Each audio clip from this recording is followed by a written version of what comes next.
If you believe that the so-called pro-Palestine protests that are happening across universities in America and also across the West have anything to do with Palestine, Israel, or the situation in Gaza, then I would submit to you that you are sorely mistaken and you are missing the forest for the trees. These so-called protests, which by the way, it's kind of a paradox to call them protests because they're doing the exact opposite of what protests are meant to do. Protests are simply when you express your opinion in a dissenting format in a peaceful context, whereas what we are seeing now are riots, and we are frankly seeing attacks and invasions that go against the spirit of protest. But these so-called protests are not animated truly by a concern for what's happening in the Middle East, but rather they are animated by the spirit of Marxism, and they are a part of a several-phase process to usher in a Marxist utopia into America and into the West. This seems like a crazy claim, but it is one that is well substantiated by the evidence. But before I get into why I think this is a Marxist, sort of project that's going on here with the pro-Palestine protests, it would do us very good to know who are the groups that are actually organizing the Palestine protest. Well, nationally, the Students for Justice in Palestine is the organization that is spearheading a lot of the operations that is happening across college campuses in America, but there are also local organizations that are native to the college campuses the protests are actually happening in that also happen to organize on behalf of the protests, such as the Columbia University Apartheid and Divest, the USC Divest from Death Coalition, and other groups that are helping push the needle in terms of the protest in different college campuses.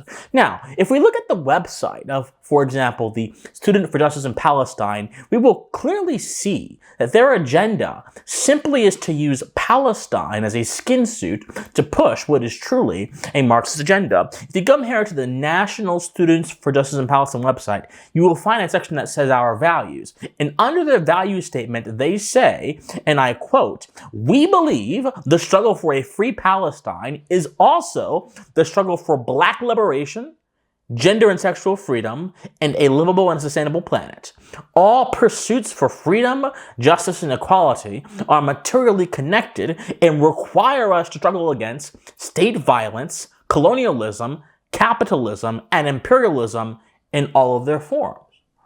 So they quite literally say, this organization, which claims to be for liberation of Palestine, quite literally says that Palestine is simply a catalyst, simply a vehicle for the rest of their ideological project to be complete. I'll tie this into Marxism in a moment, but let us go to another organization that is also partnering, the Columbia University Apartheid Divest. This organization is actually handling the negotiations between the college administration of Columbia and the students. Now, before we get into that, it's absurd to me that you have a context built on a mutual contract of sharing value, educational value, which our universities are being forced by people who do not respect that contract, who do not respect property rights, and who do not respect basic human sociability, the principle by which society is enabled and sane interactions can happen in that society. We're negotiating with these people. There can be no negotiations with people who defy that basic contract between the students and the university. There can be no negotiation with people who defy the basic hallmarks of a civilized society, such as peaceful negotiation that does not happen by coercion or force, but happens with force of mind and reason. There is no negotiation because negotiation exists within the context in which everything I just mentioned is respected and necessary. When you destroy the elements and principles necessary for society to exist peacefully, you are no longer negotiating. You are doing something terribly different. You are engaging in a level of terroristic violence. That's a different story for a different day. But anyway, this organization, which is leading negotiations for the Columbia protesters, had this to say. Their website says the following: Columbia University Apartheid Divest is a coalition of student organizations that see Palestine as the vanguard for our collective liberation. Let me say that again. Columbia University Apartheid Divest is a coalition of student organizations that see Palestine as the vanguard, so at the front, at the forefront of the effort for our collective liberation. They're literally telling you that Palestine is simply a skin suit they wear to push their unrelated goals. They continue, quote, "We are a continuation of the Vietnam anti-war movement and the movement to divest from an apartheid South Africa. We support freedom and justice for the Palestinian people and for all people." Continuing, "We know that true collective safety will arise when everyone has access to clean air, clean water, food, housing, education, healthcare, freedom of movement, and dignity." Now imagine that. Dignity, something that is inherent to the human being, is now a political prospect as opposed to something that is simply an inherent part to our humanity. This is what Marxism does. Marxism makes every single facet of the human being a political and social commodity to be fought over between the classes, and by doing that, it obscures the true understanding of human nature, and by doing that, it obscures good morality, and by doing that, it causes a social paralysis to cripple society, weaken moral understanding, and ultimately make the society one big power struggle. Do you guys not understand what we are seeing here? This is Marxism. But I'll explain, because some people may be saying, well, Christian, you're just being silly. No, I'm not. Dare to divest. Deaf to divest. Divest from death, rather, from USC. Now, at USC, we know that they had to cancel their graduation because students were getting crazy, and that there's been encampments there as well. Divest from Death Coalition says the following. These are their demands. Their demands are as following. Number one, end war profiteering and investment in genocide. Number two, complete academic boycott of Israel. Number three, protect free speech on campus and provide full amnesty to all students and faculty who were disciplined, penalized, or fired for their pro-Palestinian activism. So let me say this. When you have a hierarchy of values, your duties to those who you agreed to have certain duties and obligations towards outrank everything else. A faculty member has a duty to both the students and the university. And if a faculty member decides to walk out of their job and violate that duty to the university and the students, they no longer have any standing to stay at that job because they have shown that they have broken the bond of trust that is required for any employment agreement to be valid and true and correct in principle. But they want to flip the hierarchy of values on its head and replace that with a consideration of the virtue of activism. When you have a hierarchy of values that prefers virtue signaling over actual virtue, you get a culture of performance, a culture of hypocrisy, a culture of intellectual emptiness, and ultimately a culture that can justify behavior by any means necessary. This is Marxism. We'll get to that. Number four. Stop the displacement from South Central, which is in Los Angeles, to Palestine. Now, what does South Central Los Angeles have to do with Palestine? They say no land grabs, whether in South Central or Palestine, cease expansion, provide reparations, and support housing for low-income South Central residents. So these people, as a part of their effort to liberate Palestine, want welfare provided to residents of South Central Los Angeles, because it helps Palestine, because it's part of this whole collective struggle, apparently. This is Marxism. 5. No policing on campus. End the targeted repression and harassment of Black, Brown, and Palestinian students and their allies on and off campus. Defund the Department of Public Safety and disclose and sever all ties with the LAPD. They want to defund the police. This is Marxism, okay? So these are the groups that are the progenitors and the pushers of these protests in their respective campuses and nationally. Then you have the idea that the Democratic Socialists of America is also a partner organization with the Students for Justice in Palestine in pushing this. So you have openly Marxist groups that have openly Marxist values pushing a Marxist revolution. Now, some of you who are more sophisticated and technical may say, Christian, you're just using buzzwords. No, I'm not. No, I'm not.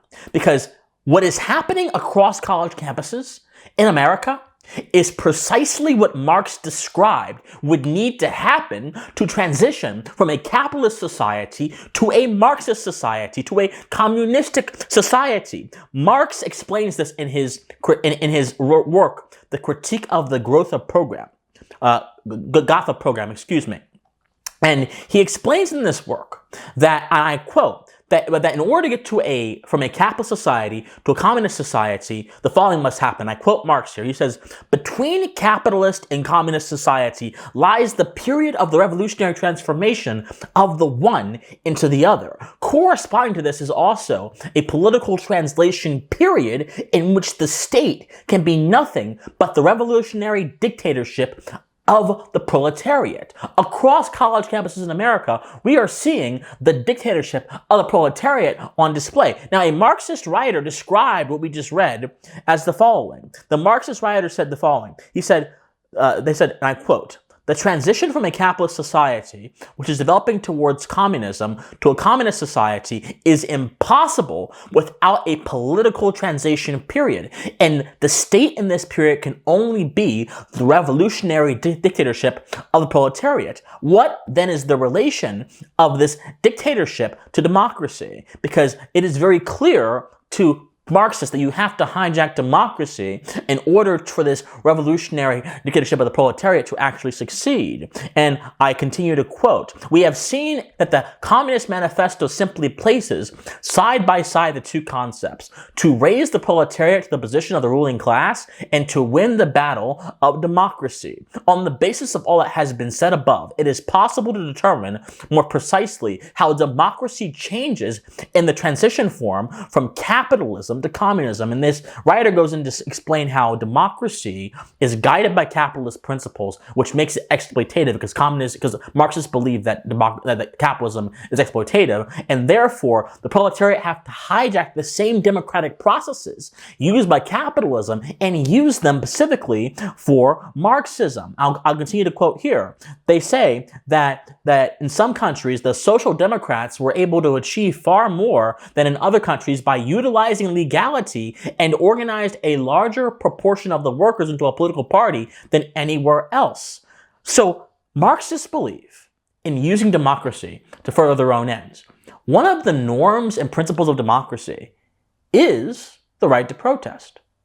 What we are seeing happening across college campuses are people using the right to protest, using the veil of classical liberalism to commit actions and behaviors that defy classical liberalism, that defy a truly tolerant society, and that most importantly, defy any single sense of what it may even mean to have a modern day, perhaps liberal democracy. Now, I believe that democracy ultimately lapses in entirety, because when you empower the masses to be the validator of all that happens in government and society, you empower people who have differing levels of education and moral sensibilities and temperaments and behaviors to become the ruler of those who are in the minority. And when you do that, you no longer have a system where the minority is protected. You no longer have a system where the truth matters. You no longer have a system where checks and balances and the passions are meted out by reason on institutional level. You instead have a system that is run by the mob. I did a video on mob rule and the phenomenon of mob rule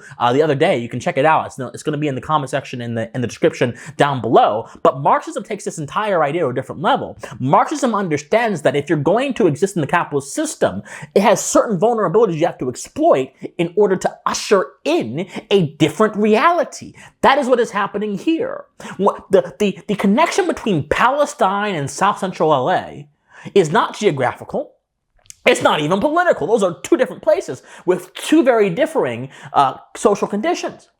The connection between South Central and the minds of the protesters in Palestine is that they are all under the boot of oppressive capitalism, and liberation means being liberated from capitalism in all of its subcategories, including colonialism, which is why Israel is the enemy, because Israel, you guys don't understand this, Israel is a part of this so-called colonial settler state, which embodies capitalism. And if you look at it in actually a realistic way, Israel is a pretty capitalistic society. That's beside the point. And so they want to get rid of Israel because Israel is a proxy for capitalism. But once Israel goes away, what happens? America is next. Why is America next? Because America is also, according to these same people, a settler colonialist state. Liberation for Palestine, in all reality, according to the Marxist mind frame, actually means liberation from capitalism. It actually means using violence and force to instill your version of reality upon everyone else. It actually means doing all these things under the vanguard of the revolutionary ideology, and that is what is happening right now on college campuses. The revolutionary ideology says, by any means necessary, you can pursue this goal. Well, the problem with that is that's a hermetically sealed idea that adds no room for consideration outside of the idea and cannot be corrected by anyone or anything, and therefore it becomes this mindless drone going through our society, claiming society and destroying it until it finally reaches the end goal.